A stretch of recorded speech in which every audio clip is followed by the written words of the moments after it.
Tanah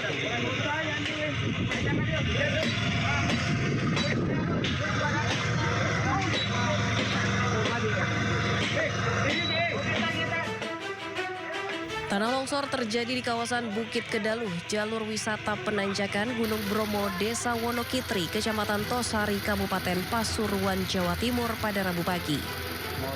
Longsor terjadi setelah wilayah Tosari diguyur hujan disertai angin kencang sejak Selasa pagi hingga Rabu dini hari. Tebing di Bukit Kedaluh dengan panjang 20 meter dan tinggi 10 meter ambrol dan menutup badan jalan. Akibat kejadian, 7 unit sepeda motor yang terparkir di sekitar lokasi kejadian tertimbun tanah dan batu. Saat ini TNBTS dan bersama aparat di Forkopimcam Kecamatan Tosari sedang melakukan kegiatan evakuasi pohon-pohon yang tumbang termasuk longsoran-longsoran yang ada di sana. Selain di Bukit Kedaluh, longsor juga terjadi di Bukit Dingklik yang masih berada di kawasan Taman Nasional Bromo Tengger Semeru. Di titik ini tebing sepanjang 10 meter dengan tinggi 5 meter turut longsor. Namun akses jalur wisata dari Wonokitri menuju penanjakan Gunung Bromo sempat terhambat karena material longsor menutup bahu jalan. Warga bersama aparat kecamatan, perangkat desa setempat, dan petugas bahu-membahu melakukan evakuasi material secara manual agar jalur dapat segera dibuka. Dari Pasuruan, Jawa Timur, Jaka Samudra, iNews melaporkan. Akibat curah hujan tinggi, akses jalan yang menghubungkan kota Makassar, Kabupaten Maros, dan Kabupaten Goa, Sulawesi Selatan terendam banjir. Puluhan sepeda motor yang nekat menerobos genangan banjir di Jalan Nipa-Nipa, Kota Makassar, Sulawesi Selatan mengalami mati mesin. Akibatnya para pengendara terpaksa mendorong motor mereka di tengah banjir. Banjir yang memutus akses penghubung 3 wilayah ini terjadi akibat hujan deras yang mengguyur selama beberapa hari terakhir. Kondisi diperparah oleh luapan sungai Nipa-Nipa serta peningkatan debit air dari bendungan Bili-Bili. Selain merendam akses jalan utama, banjir juga mulai masuk dan merendam sejumlah ruko serta toko yang berada di sepanjang jalan tersebut.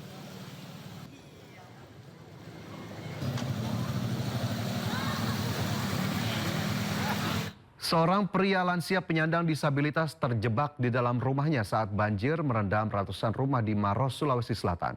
Beruntung korban berhasil dievakuasi oleh tim gabungan Basarnas.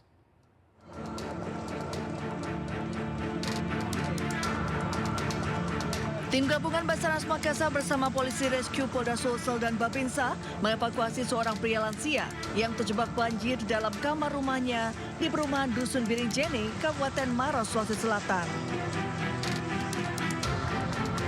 Korban bernama Saleh, 75 tahun, diketahui merupakan penyandang disabilitas polio, sehingga kesulitan menyelamatkan diri saat banjir merendam permukiman.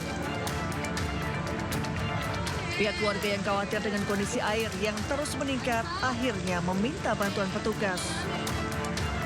Berhasil evakuasi dengan perahu karet, korban langsung dibawa ke rumah keluarganya di dataran yang lebih tinggi. Kebetulan beliau mengalami cacat polio. Jadi ada yang menghubungi kami, jadi kami melakukan pertolongan supaya beliau ditempatkan di tempat yang aman, terhindar dari banjir. Banjir yang melanda kawasan ini terjadi akibat intensitas curah hujan tinggi sejak beberapa hari terakhir, serta meluapnya sungai di sekitar permukiman warga. Ratusan rumah di 6 kawasan perumahan terendam banjir dengan ketinggian air berkisar antara 50 hingga 60 cm. Dari Kabupaten Maros, Sulawesi Selatan, Wahyu Ruslan, iNews melaporkan. Kapal feri Fatimah II tenggelam di perairan Sungai Mahakam, Kabupaten Kutai Kartanegara, Kalimantan Timur. 3 kendaraan termasuk pick-up pengangkut ayam hidup ikut tenggelam. Tenggelam, Bu. Mobilnya, Bu. Tenggelam, Bu. Ya Allah. Ya Allah. Ya Allah, Gusti, Bu. Ya Allah. Wis tenggelam, Bu. Wis.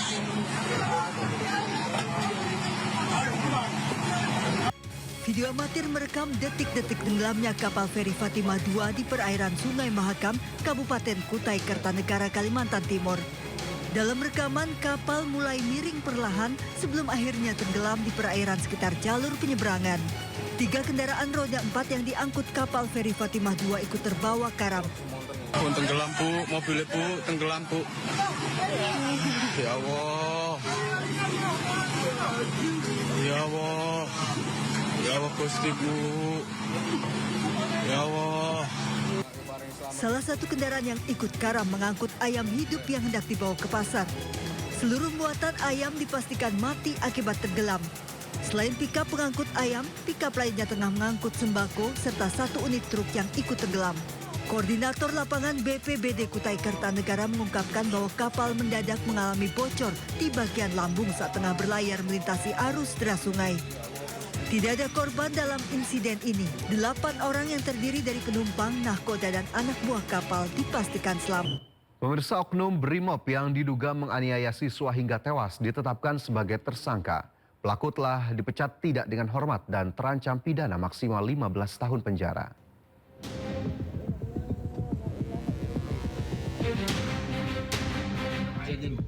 Oknum anggota Brimob Polda Maluku, Bribda Mastia Siahaya, ditetapkan sebagai tersangka dalam kasus dugaan penganiayaan terhadap seorang siswa madrasah yang berujung maut di Kota Tual. Pelaku juga dipecat tidak dengan hormat dan berkas perkaranya telah dilimpahkan ke Kejaksaan Negeri Tual.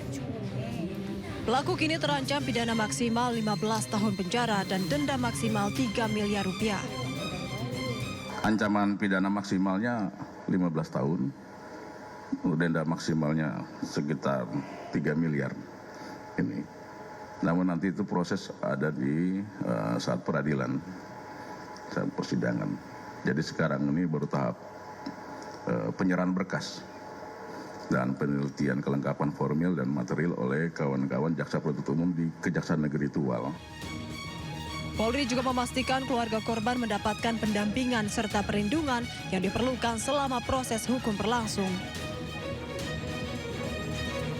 Sebelumnya, Bribka Masias diduga menganiaya korban bersama kakaknya yang dituduh terlibat balap liar. Korban dipukul oleh oknum Brimob menggunakan helm di bagian kepala. Pukulan tersebut membuat korban jatuh tersungkur hingga dinyatakan meninggal dunia. Tim Liputan iNews melaporkan.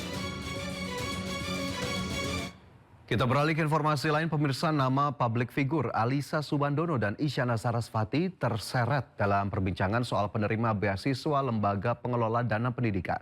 Dan terkait hal itu, keduanya menegaskan bahwa mereka bukan penerima beasiswa LPDP.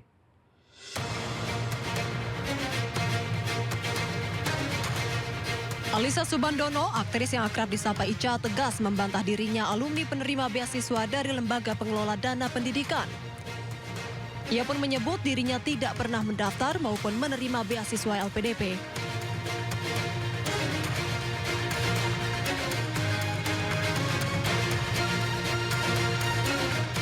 Ia juga menjelaskan pendidikan sarjananya ditempuh di Monash University dengan biaya pribadi. Dan untuk jenjang magister, Alisa mendapat beasiswa dari London School of Public Relations. Sementara itu, penyanyi sekaligus musisi Isyana Sarasvati juga meluruskan kabar yang menyebut dirinya penerima beasiswa LPDP.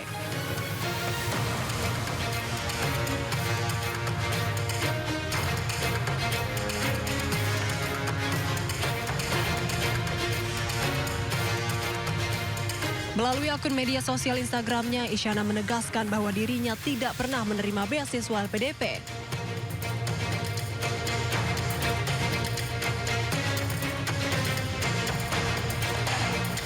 Diketahui, Isyana menempuh pendidikan musik di Nanyang Academy of Fine Arts Singapura untuk program diploma, sebelum melanjutkan studi di Royal College of Music Inggris untuk jenjang sarjana dan magister.